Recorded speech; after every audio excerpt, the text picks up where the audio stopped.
Il peut être doux, sec, humide, fort ou encore cinglant.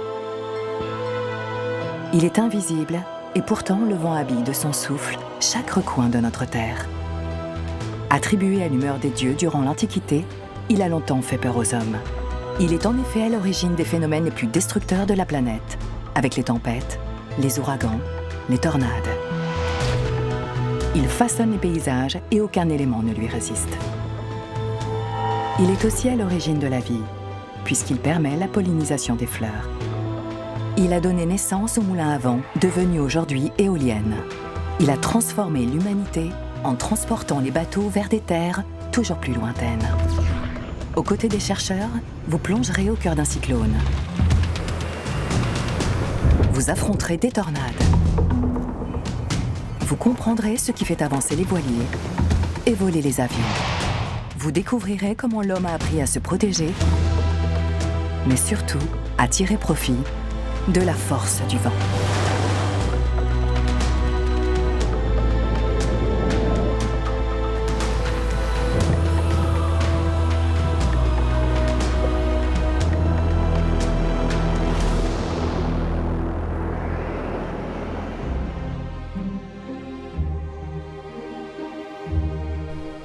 La nature est un système immensément complexe où chaque élément est lié à ceux qui l'entourent.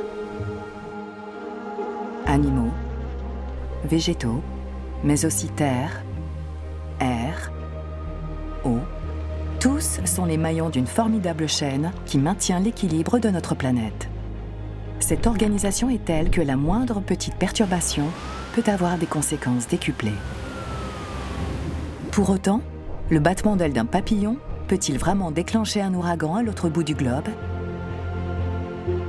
Par ailleurs, qu'est-ce qui explique que le vent qui nous paraît rectiligne au sol constitue en fait une infinité de tourbillons quand on l'observe depuis l'espace? Tout cela est lié au fonctionnement de la Terre et de son climat. On le sait, le rayonnement du Soleil est plus fort entre les tropiques. La chaleur y est donc plus importante qu'au pôle. Cette différence de température crée un déséquilibre que les vents essayent de compenser. Au niveau de l'équateur, l'air chaud, plus léger, a tendance à s'élever en altitude. Au niveau du sol, cette élévation appelle l'air des régions les plus froides. Théoriquement, il devrait donc exister 2 circulations d'air sur chacun des hémisphères. 2 cycles d'échange thermique entre l'équateur et les pôles. Mais tout n'est pas si simple pour le vent. Il est dévié par une force qu'on appelle la force de Coriolis, qui est due à la rotation de la Terre et à la forme de la Terre, et qui fait que l'air ne va pas directement et va avoir du mal à accomplir sa mission, en quelque sorte. L'air, détourné de son trajet, ne peut parvenir au pôle en un seul voyage. C'est ce qui explique pourquoi la circulation atmosphérique est divisée en plusieurs cellules, 3 sur chaque hémisphère, formant un système d'engrenage. Tous ces cycles déterminent les vents dominants et les zones climatiques de notre planète. Au niveau de l'équateur, grâce aux pluies abondantes et fréquentes, on trouve une végétation dense et de grandes forêts.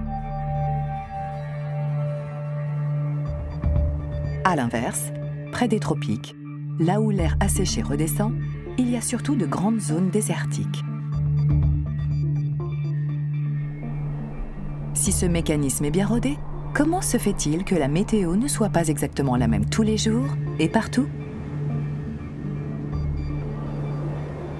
Mer, terre, forêt, étendues glacées, toutes les surfaces de la Terre réagissent différemment au rayonnement solaire. Localement, ces disparités génèrent de l'instabilité. C'est précisément cette instabilité qu'il y a dans l'atmosphère qui fait qu'on n'a jamais la même situation d'un jour à l'autre. Cette inconstance météorologique est accentuée par un élément recouvrant près de 70% de la planète. L'eau.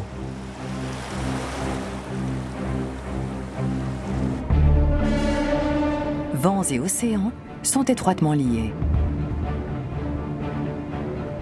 Les écoulements de l'eau, par exemple, suivent les mêmes comportements que les écoulements de l'air dans notre atmosphère.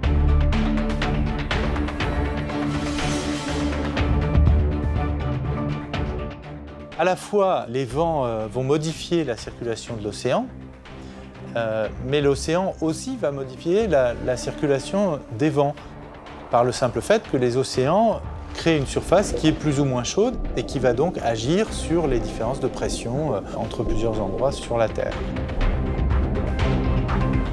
Les vents dominants sont suffisamment puissants pour pousser les grandes masses d'eau et mettre ainsi en place des courants pérennes. Courants qui, selon leur température, vont provoquer des soulèvements d'air dans certaines régions et par conséquent modifier le temps qu'il fait.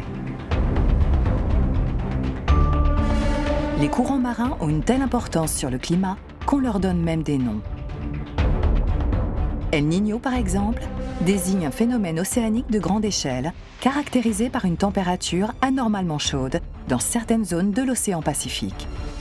Ses conséquences sur le climat sont bien réelles et peuvent même parfois être désastreuses. Pour résumer, les courants sont modifiés par la température de l'eau et cela a un impact sur les vents et les événements météo qui y sont associés. Dans l'océan Atlantique, un courant froid comme le Labrador a une influence sur toute la côte est des États-Unis. Il donne des hivers très rigoureux à New York, alors que la ville se situe à la même latitude que Rome.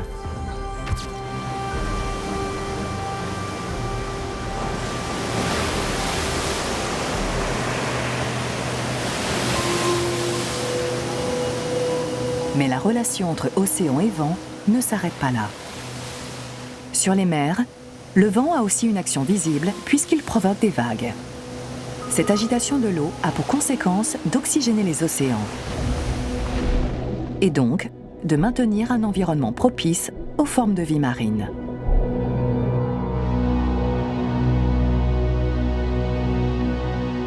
Sans cette oxygénation, c'est tout un écosystème qui s'effondre. Dans l'océan, comme sur la terre ferme, sans le vent, il n'y a pas de vie.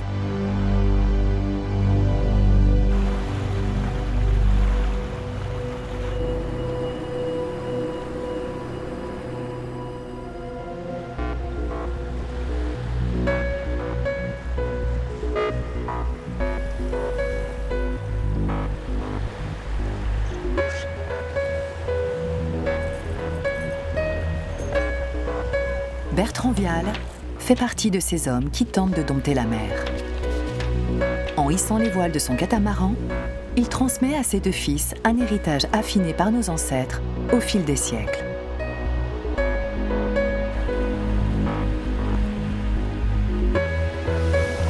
Ce qui intéresse Bertrand en premier lieu, c'est la vitesse.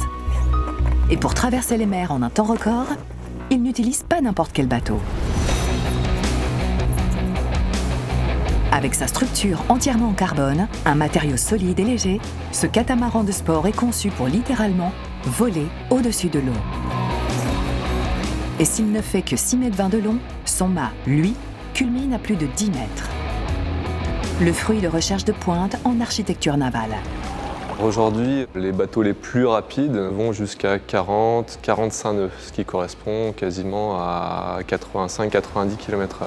C'est des bateaux qui peuvent aller jusqu'à 2 fois la vitesse du vent environ. Comment est-il possible d'avancer plus vite que le vent, alors que c'est lui justement qui gonfle les voiles? Les hommes ont mis longtemps avant de le comprendre. Établis près des côtes afin de subvenir à leurs besoins, les anciens peuples se sont rapidement questionnés sur ce qui se trouvait au-delà de l'horizon. Une insatiable curiosité à l'origine de la conquête du monde.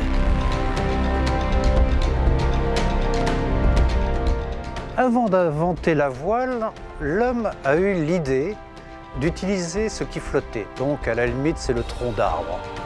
Et petit à petit, il a eu l'idée de mettre une voile dessus parce que ça lui permettait d'avancer beaucoup plus facilement. Quand est-ce que ça s'est passé? C'est difficile à dire. On suppose que les voiles sont apparues il y a près de 60 000 ans dans les îles du Pacifique. Mais les premières traces de bateaux élaborés remontent à 3200 ans avant Jésus-Christ chez les Égyptiens.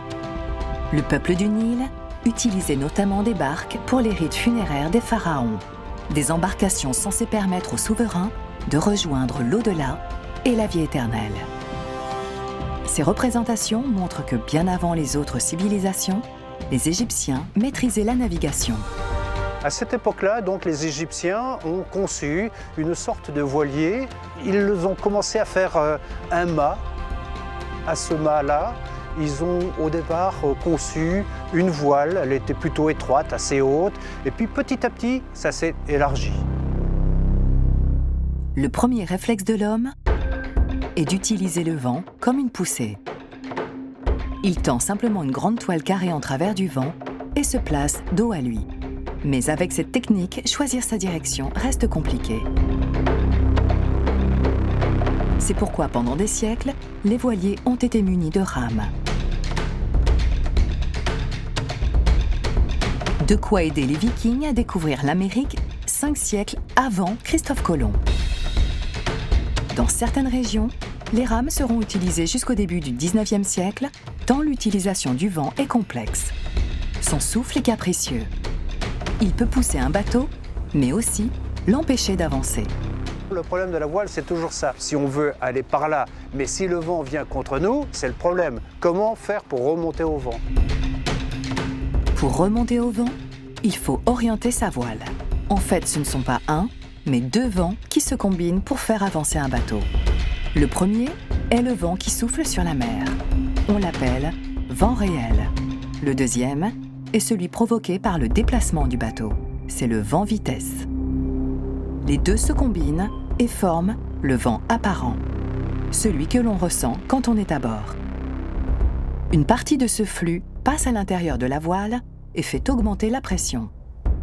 Une autre partie passe devant la voile gonflée. L'air s'accélère et crée une dépression devant la voile qui est comme aspirée. Le bateau peut alors avancer plus vite que le vent.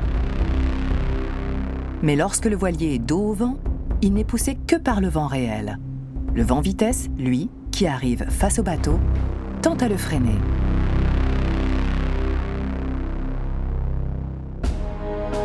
Au fil des siècles, chaque peuple va donc devoir développer des bateaux équipés de voilures adaptés au vent présent dans ces zones de navigation. Mais partout, la tendance est la même. On cherche à rendre les bateaux plus spacieux afin d'y mettre un maximum de marchandises. De plus, avec la conquête du monde, les trajets s'allongent. Quand le vent ne souffle plus, il faut pouvoir nourrir l'équipage durant de longues périodes. Et pour faire avancer ces gros navires, on a besoin de toujours plus de voiles. Donc on s'est dit, on va monter. On va monter donc les voiles en hauteur. On faisait des étages où on combinait les voiles carrées et les voiles triangulaires, les voiles latines. C'est une cathédrale de voiles, quoi. Et là, on obtient une excellente qualité de marche. En parallèle, il faut pouvoir défendre les cargaisons de ces forteresses flottantes en y plaçant de nombreux canons. La puissance et la vitesse des voiliers deviennent des atouts incontournables. La mer se transforme en un lieu stratégique et l'hégémonie d'une nation peut sombrer en une seule bataille navale.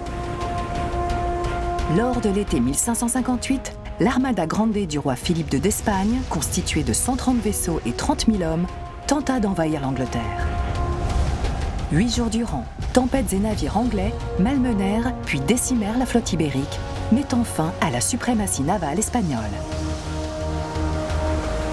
Celle-ci avait commencé quelques décennies plus tôt avec la découverte de l'Amérique par Christophe Colomb. Traverser l'Atlantique avait pris plus d'1 mois à l'équipage. Au cours du XVIe siècle, avec l'exploration du Pacifique, les voyages continuent de s'allonger. Il faut absolument gagner du temps donc, dans les traversées, donc on force à l'extrême les prouesses technologiques. Aujourd'hui encore, les prouesses technologiques se multiplient dans les ateliers de recherche. Comme ici à Lorient, où l'on développe des bateaux pour la compétition. François Pernel travaille à optimiser au maximum les voilures. Et contrairement à ce que l'on pourrait penser, le nombre de voiles n'a pas diminué. Sur nos bateaux qui font le tour du monde, on a plusieurs types de voiles en fonction des conditions.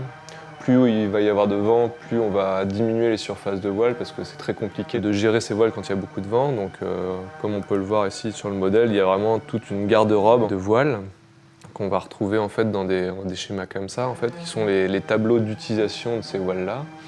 Et une échelle d'angle de vent, en fait, on va avoir les zones dans lesquelles on peut utiliser ces voiles-là. Malgré tout, le vent qui fascine depuis toujours les marins peut aussi causer leur perte. Et l'océan devenir un vaste cimetière où se sont échoués plus de 3000 ans d'histoire navale. Car lorsque le vent devient extrême, il reprend la main sur l'homme. Estimer sa force, bien avant l'apparition des anémomètres, fut donc une priorité pour les navigateurs. Au début du 19e siècle, on crée l'échelle de Beaufort. Il s'agit d'apprécier la vitesse du vent par observation directe. Allant de 0 à 12, elle décrit l'état de la mer et des côtes. À 0, la mer est calme, comme un miroir. À Beaufort 7, on dépasse les 60 km/h de vent. Il y a des traînées d'écume, des lames déferlantes. À 12, c'est l'ouragan.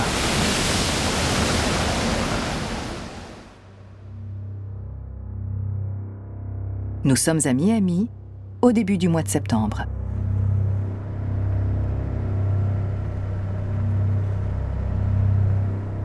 Le soleil domine et la brise est légère. Mais les habitants prennent leurs précautions. Les magasins d'outillage ont été dévalisés. Et pour cause, la population se prépare à subir un phénomène, certes habituel pour ces régions, mais toujours aussi redouté. Les services météo américains estiment que le puissant ouragan Irma pourrait frapper la ville de plein fouet d'ici 3 jours. L'évacuation de 650 000 personnes a été ordonnée sur toute la côte. À Miami Beach, il ne reste que quelques irréductibles pour profiter encore des rayons du soleil.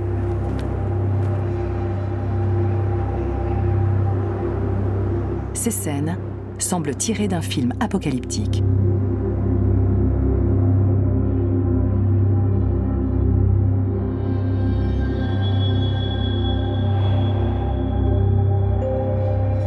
Et pourtant, le cyclone est encore au large. Né de violents orages une semaine auparavant sur les côtes africaines, l'ouragan Irma s'est rapidement renforcé durant sa traversée de l'Atlantique.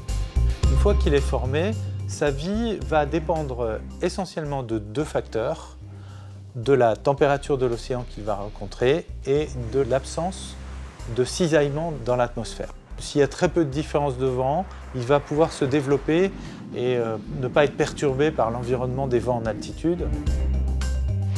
Lorsque la température de l'eau dépasse les 27 degrés, l'évaporation s'intensifie. L'air chaud et humide se condense très rapidement en d'immenses nuages orageux. Avec la force de Coriolis, ces nuages vont s'enrouler à des vitesses de plus en plus grandes. La pression atmosphérique chute au centre du système. Les vents se renforcent pour atteindre parfois les 300 km/h. Toute l'humidité accumulée dans le cyclone retombe sous forme de pluies intenses. Cela représente plusieurs centaines de milliards de mètres cubes d'eau pour un ouragan de la taille d'Irma au cours de sa vie. Pour l'heure, il se dirige vers la Floride. Mais où frappera-t-il exactement ? Personne ne peut le dire avec certitude. Car si on sait où et comment les ouragans se forment, leurs prévisions restent très complexes. L'atmosphère est tellement instable que la moindre perturbation peut fausser les projections météorologiques. 2 états très similaires de l'atmosphère, des vents, des températures, de l'humidité, vont conduire à une évolution relativement similaire dans les premiers jours, on va dire, mais vont très rapidement diverger. C'est précisément la définition de ce que l'on nomme l'effet papillon. Il suffit d'un très léger changement des conditions initiales pour que les scénarios envisagés au départ diffèrent complètement. L'enjeu des prévisionnistes est donc de connaître avec le plus d'exactitude possible les conditions atmosphériques à un instant T. Et pour cela, les superordinateurs et les nombreux satellites ne suffisent pas. Il y a des avions qui sont spécialisés dans la mesure dans les cyclones, qui vont dans les nuages, dans l'œil. On les appelle les Hurricane Hunters. Ces scientifiques américains, missionnés par l'Agence nationale des océans et de l'atmosphère, prennent des risques extrêmes afin d'étudier les cyclones qui sévissent dans les bassins atlantiques ou pacifiques. Dans l'appareil, une dizaine de chercheurs surveillent l'évolution des données météo. Ces 8 heures de vol ne vont pas être de tout repos. À l'approche de l'ouragan, les turbulences augmentent considérablement à l'intérieur de l'avion.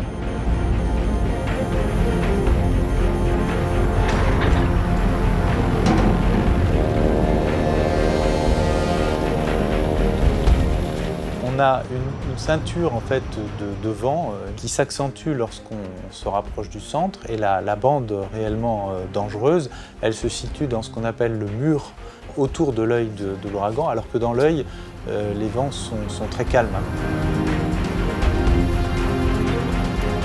Pénétrer dans le mur de l'ouragan est le seul moyen d'y recueillir des données réellement fiables. Les secousses y sont effrayantes. Mais le risque en vaut la peine quand enfin on atteint l'œil du cyclone.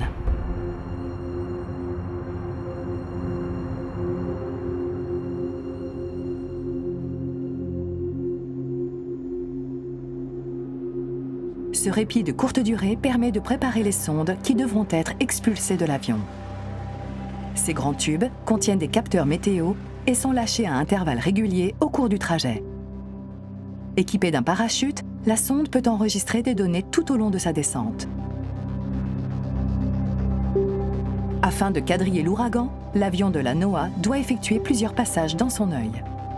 C'est d'ailleurs comme ça qu'on a pu mesurer dans le cyclone Irma des vents à plus de 300 ou 350 km/h. Aucun appareillage au sol ne peut tenir des rafales pareilles.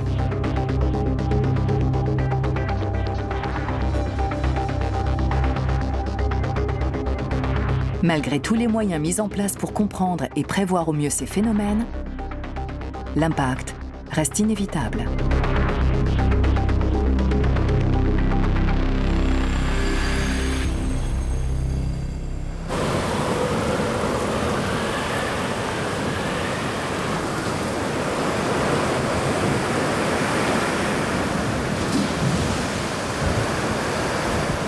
Le cyclone Irma frappe finalement la Floride le 9 septembre.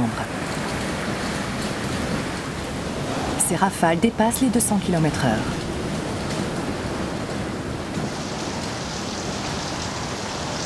Les habitants sont calfeutrés et la ville tremble pendant de nombreuses heures.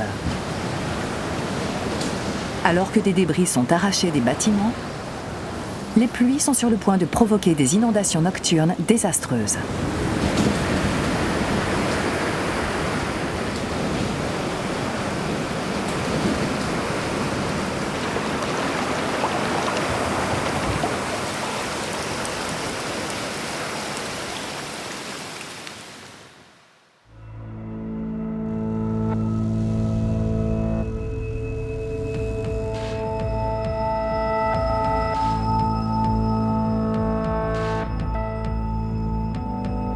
Les dégâts causés par les ouragans sont considérables. Le nombre de victimes aussi. Preuve que la nature domine encore l'homme. En 14 jours, Irma aura causé plus de 67 milliards de dollars de dommages. Mais cela aurait pu être bien pire. En Floride, les habitations ont plutôt bien résisté. Il faut dire que les recherches dans le domaine de la construction et de la résistance au vent sont très importantes aux États-Unis. À l'IBHS notamment, un institut financé par les compagnies d'assurance américaines.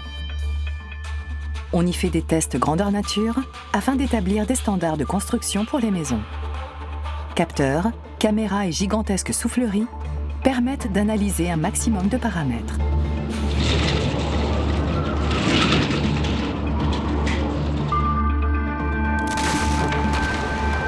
Et quand on voit l'effet d'un vent à 185 km/h sur une construction type américaine, on imagine sans mal ce que doivent endurer les habitants de la Tornado Alley.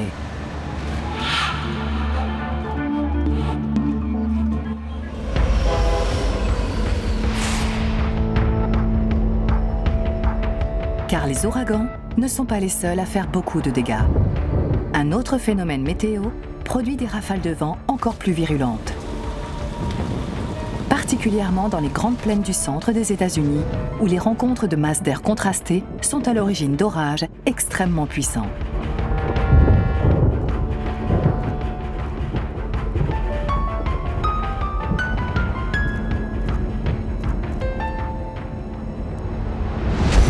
Sous les cumulonimbus surgissent des éclairs, de la grêle, mais aussi des tornades. Responsables de destructions particulièrement impressionnantes, elles sont scrutées à longueur d'année par les chasseurs de tornades, aventuriers ou scientifiques, dont le but est d'approcher au plus près ces monstres de la nature. La tornade est un phénomène beaucoup plus localisé que l'ouragan. Large d'une centaine de mètres en moyenne, elle peut s'étendre jusqu'à 1 ou 2 km dans les cas les plus extrêmes. Pour les chasseurs, trouver la perle rare est donc un véritable défi. Comme chercher une aiguille dans une botte de foin.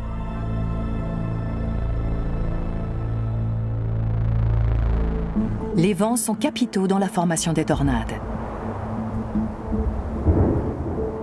En soufflant plus fort en altitude qu'au sol, ils créent de grands tourbillons horizontaux. Quand de l'air chaud monte, puis se condense pour former un nuage d'orage, il va redresser ce tourbillon. On est alors face à un orage, dit supercellulaire, dont une partie tourne sur elle-même.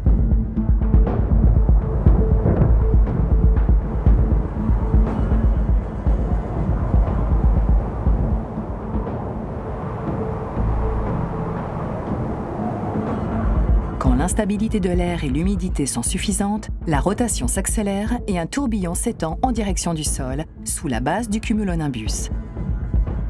La tornade est née.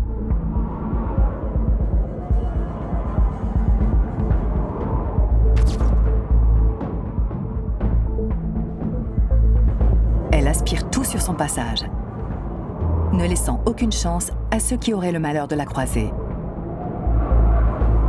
Bien que la plupart du temps très éphémères, quelques minutes tout au plus, les tornades causent suffisamment de dégâts pour qu'on s'intéresse de très près à leurs effets.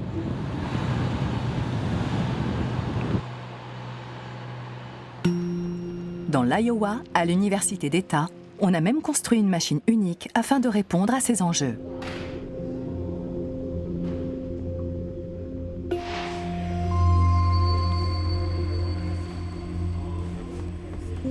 Le docteur Sarkar, à l'initiative de ce programme, supervise l'expérience du jour. Les tornades sont très importantes aux États-Unis. Elles causent près d'$1 milliard de dégâts par an. Des dégâts matériels, mais aussi des pertes humaines. C'est pourquoi elles sont au cœur de l'attention dernièrement. Et avec ce genre de dispositif, nous pouvons les étudier. À l'aide d'une préparation de glace carbonique, l'équipe du laboratoire installe une brume de surface sur un paysage miniature. Ces maquettes truffées de capteurs permettent de mesurer les pressions sur les bâtiments et les interactions entre chaque construction. Mais alors, pourquoi ne pas utiliser une soufflerie conventionnelle ? Dans une tornade, à cause de la rotation, il y a un phénomène d'aspiration. C'est vraiment comme un aspirateur à l'intérieur du tourbillon. Donc cela crée une force particulière sur les murs et le toit, tout autour du bâtiment. Mais il y a aussi l'impact direct des vents, qui sont très puissants dans les tornades. Les deux effets combinés ont bien plus de conséquences qu'avec uniquement des vents linéaires. Il n'y a qu'en reconstituant tous les effets liés à la tornade que l'expérience devient pertinente. Le changement de direction soudain du vent, ainsi que l'aspiration exercée sur les structures, sont autant d'éléments à analyser. En outre, le simulateur est doté d'une autre fonction. Le défi était de créer une machine qui pouvait se déplacer, car les tornades se déplacent. On a remarqué que ce déplacement avait un effet sur les pressions que subissent les bâtiments, tout comme on l'observe sur le terrain.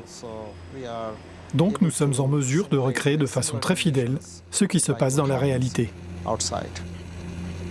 Ici, on teste aussi la troisième force qui entre en jeu dans les tornades, celle produite par les débris projetés sur les bâtiments. Le moindre petit objet, lorsqu'il est propulsé à plus de 300 km/h, peut transpercer un mur, même en béton. Le but de toutes ces recherches est d'aboutir rapidement à des mesures concrètes et d'offrir ainsi une meilleure protection aux populations. Nos recherches vont être très utiles pour aider à modifier les normes de construction à l'avenir. Nous y travaillons déjà d'ailleurs. Concevoir l'architecture en fonction du vent est donc l'un des piliers de l'ingénierie civile. Et il n'y a pas que les tornades pour mettre à mal les projets d'ouvrage. La destruction du pont de Tacoma en 1940, après plusieurs heures de tangage, résonne encore dans bien des esprits. À l'origine de l'accident, non pas une incroyable tempête, mais un peu de vent et surtout de gros défauts de conception. Les leçons apprises à Tacoma ne doivent pas faire oublier qu'avant de protéger nos constructions du vent, il a longtemps été question d'en tirer parti. Dans la ville de Yazd, en Iran, de nombreuses tours dépassent du paysage urbain. Ce sont des badghirs, des tours à vent. Un système de ventilation naturelle conçu il y a plusieurs millénaires au Moyen-Orient.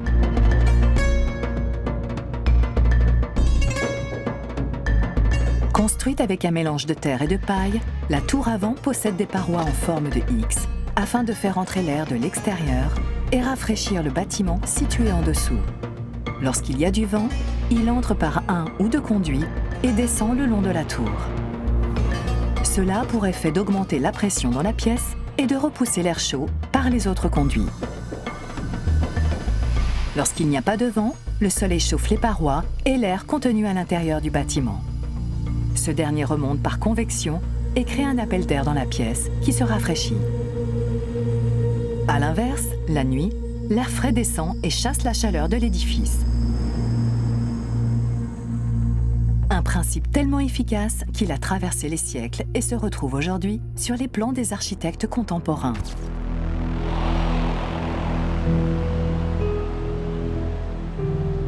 On se sert du vent, du fait que le vent va appuyer sur les faces qui font face au vent et qu'on va avoir un tirage dans les faces sous le vent pour mettre en connexion les deux et pour créer un écoulement d'air à l'intérieur des bâtiments. Et donc c'est le moteur de la climatisation naturelle des ouvrages. Et pour mesurer l'effet du vent à l'intérieur d'une construction, on fait une fois encore appel aux souffleries.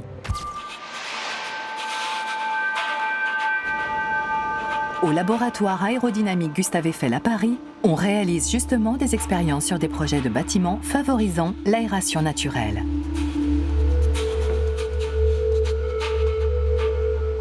On essaye d'identifier, nous, les circuits aéroliques dans le bâtiment. Est-ce que le bâtiment qu'on a conçu, est-ce que le bâtiment conçu par l'architecte est apte à faire de la ventilation naturelle ou pas? Et là, on va passer à un autre stade, on va faire de la mesure de vitesse à l'intérieur des pièces ou dans les ouvertures pour connaître les débits de renouvellement d'air ou les vitesses locales dans les pièces. Il faut aussi regarder ce qui se passe par rapport au potentiel éolien du site, c'est-à-dire quel type de vent on peut avoir, quelles sont les probabilités d'avoir ce vent. Et à partir de ce vent, maintenant, on est capable de dire si on a réussi à faire fonctionner en ventilation naturelle le bâtiment qui a été conçu pour ça. L'enjeu est de taille, aussi bien d'un point de vue économique qu'écologique. En effet, on estime que les besoins en climatisation devraient quadrupler d'ici à 2050.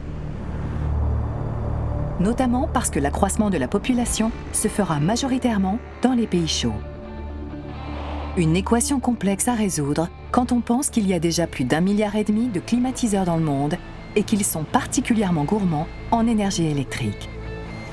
Les systèmes d'aération représentent d'ailleurs 20% de la consommation des bâtiments. Il faut dire que les êtres vivants sont sensibles à la chaleur, mais aussi aux petites brises légères, si appréciables en été.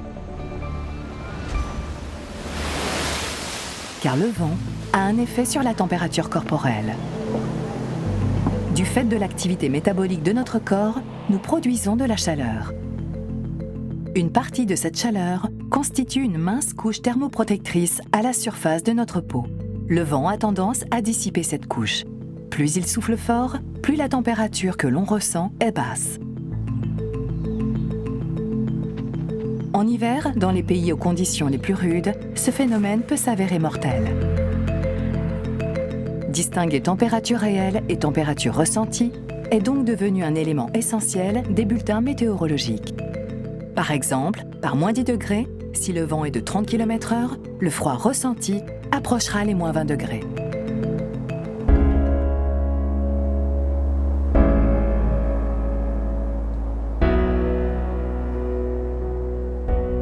Mais une fois encore, les êtres vivants savent s'adapter. Certains le font de manière plutôt passive, à l'image des insectes, chahutés à chaque bourrasque. D'autres, comme les oiseaux, optimisent l'utilisation du vent de manière exemplaire et doivent au vent leur incroyable expansion. 10 000 espèces d'oiseaux. Si on compare aux mammifères, c'est 5 000 espèces de mammifères, donc il y a 2 fois plus d'espèces d'oiseaux. Et le quart des espèces de mammifères, ce sont des chauves-souris. Il existe plus d'1 millier d'espèces de chauves-souris. Et elles sont toutes capables de voler. Fruit d'une adaptation très différente de celle des oiseaux, mais tout aussi efficace. De nombreuses théories tentent d'expliquer ce qui a poussé des animaux terrestres à développer une capacité pour le vol. Est-ce pour optimiser la chasse ou plutôt pour fuir de potentiels prédateurs? Le mystère reste à élucider. Une fois le décollage assuré, les stratégies de vol diffèrent d'une espèce à l'autre.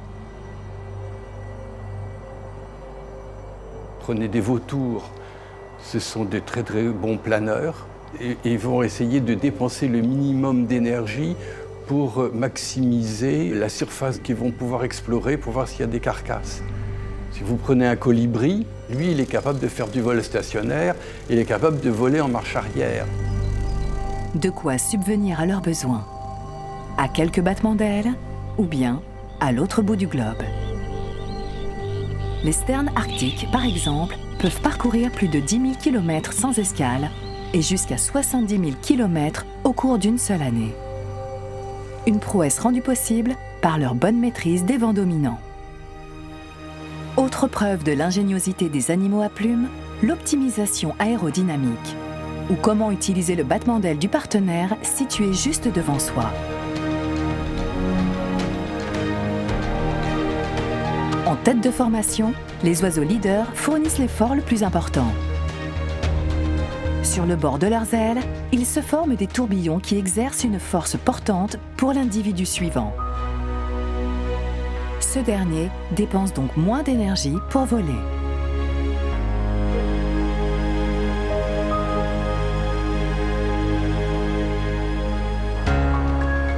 Voir le monde d'en haut, le plus vieux rêve d'une humanité qui contemple jalousement les oiseaux depuis des millénaires.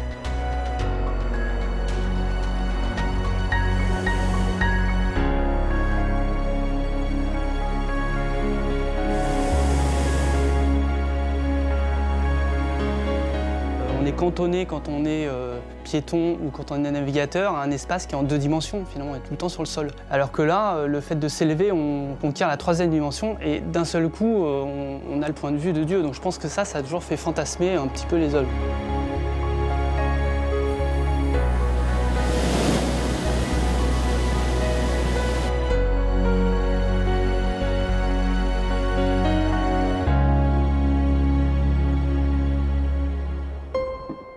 Dès le XVe siècle, Léonard de Vinci imagine des armatures inspirées des ailes des oiseaux pour faire décoller les hommes. Pour autant, les premiers vols se feront des années plus tard et en ballon. Le principe physique de base est de rendre l'objet moins lourd que l'air. Cela peut être rendu possible par l'utilisation d'un gaz plus léger comme l'hydrogène ou l'hélium, ou plus simplement en chauffant l'air contenu dans le ballon. C'est cette technique qu'ont utilisé les frères Montgolfier pour le premier vol humain devant Louis XVI à Versailles en 1783.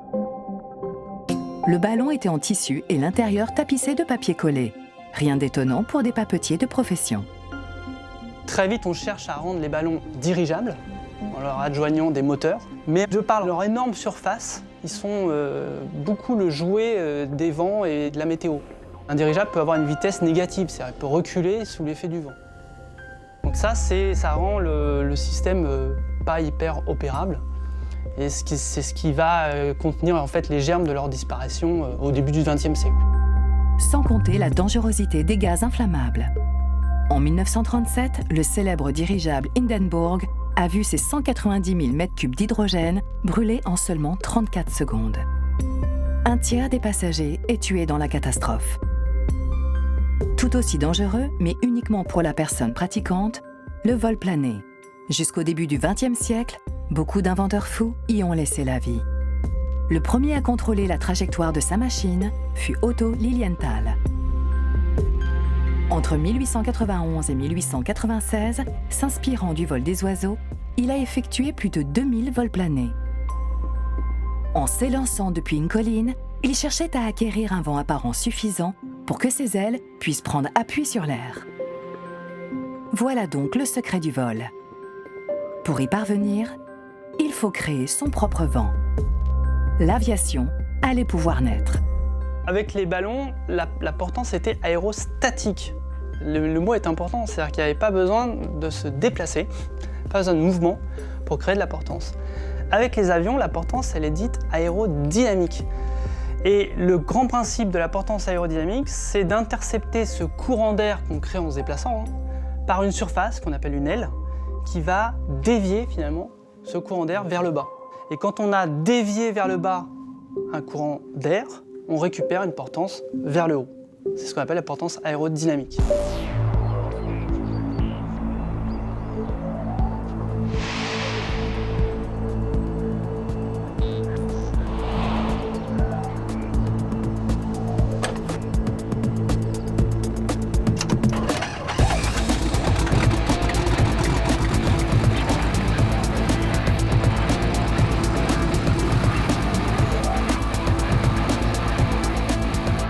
En gagnant de la vitesse, l'avion fait face à un vent apparent de plus en plus fort, qui passe de chaque côté de l'aile. L'air qui rencontre le dessous de l'aile freine et se comprime. La pression augmente. Sur la face avant, le flux se comprime puis contourne l'obstacle avant d'accélérer fortement. Cela crée une dépression. Cette baisse de pression agit comme une aspiration de l'aile vers le haut, ce qui accentue la portance. L'avion pousse l'air vers le bas, donc l'air pousse l'avion vers le haut. L'appareil peut s'envoler.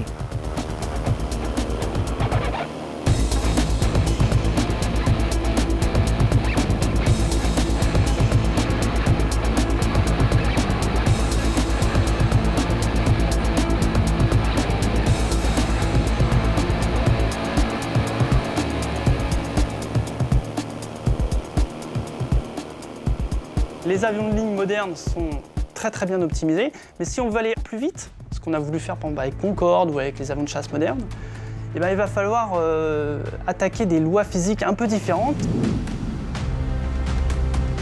Là, l'air devient vraiment un mur qu'il va falloir franchir en modifiant très sérieusement la forme des avions.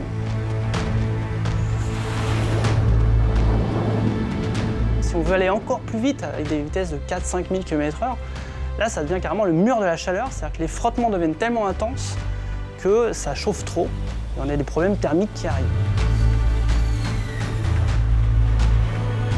Le vent imposera toujours ses limites, que l'homme n'aura de cesse de repousser. S'il a toujours cherché à se protéger de ses colères, il a dans le même temps su en tirer profit pour assurer sa survie et même son expansion. Ce vent qui lui permet de se nourrir régit aussi les équilibres de l'atmosphère. Mais bactéries, virus et polluants sont également du voyage et menacent toute forme de vie. Le vent ne connaît pas de frontières. D'où l'importance d'arriver à comprendre au mieux les fluctuations du climat afin de se servir du vent pour semer le grain sans récolter la tempête.